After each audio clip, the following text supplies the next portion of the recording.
ये कहानी है उस ऐतिहासिक मुकाबले की जिसने वर्षों से चला आ रहा एक घमंड चकनाचूर कर दिया था।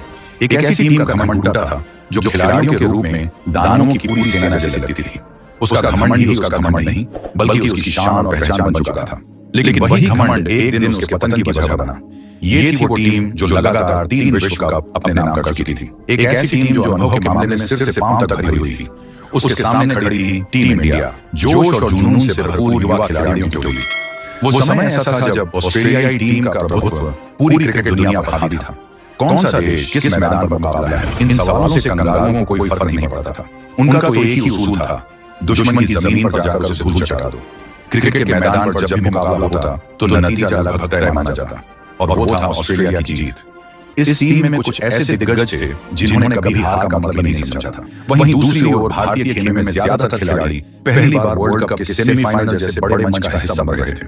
लेकिन उस दिन जो कुछ हुआ उसने पूरी दुनिया को चौंका दिया, क्योंकि उस दिन टीम इंडिया ने एक नए युग की शुरुआत कर दी थी और साथ ही भारत और ऑस्ट्रेलिया के बीच एक सदियों तक चलने वाले जंग का ऐलान कर दिया। साल 2007 का T20 वर्ल्ड कप। कप्तान महेंद्र सिंह धोनी ने टॉस जीतकर पहले बल्लेबाजी करने का फैसला किया। भारत की ओर से सलामी जोड़ी के रूप में मैदान पर उतरे सहवाग और गंभीर। सामने थे ब्रेटली, जिनकी आंखों और हाव भाव से ही आत्मविश्वास झलक रहा था। ऐसे में टीम इंडिया पर शुरुआत से ही दबाव साफ नजर आ रहा था। भारतीय पारी की रफ्तार काफी धीमी रही। सहवाग जिस अंदाज में बल्लेबाजी कर रहे थे वो टीम को मुश्किल में डाल रहा था। पूरी पारी के दौरान सहवाग सहज दिखे। सेमीफाइनल जैसे बड़े मैच में सलामी बल्लेबाजों का न चल पाना वर्ल्ड कप ख्वाब को टूटने की दहलीज तक ले जा रहा था। पावर प्ले के खत्म होते होते सहवाग अपना विकेट गंवा बैठे और तब टीम इंडिया का स्कोर केवल 36 रन था।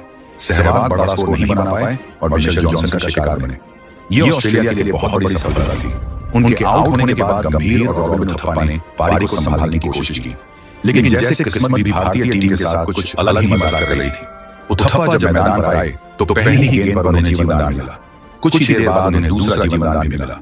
ये देखकर हर भारतीय फैन की उम्मीदें फिर से जाग उठी और पूरा देश एक बार फिर मैच में डूबने लगा। लेकिन जैसे मानो किस्मत को भारत की खुशियां हजम नहीं हो रही थी, तभी 8वें ओवर में गौतम गंभीर ने बाउंड्री पर कैच थमा दिया और इसी के साथ भारत को दूसरा झटका लग गया।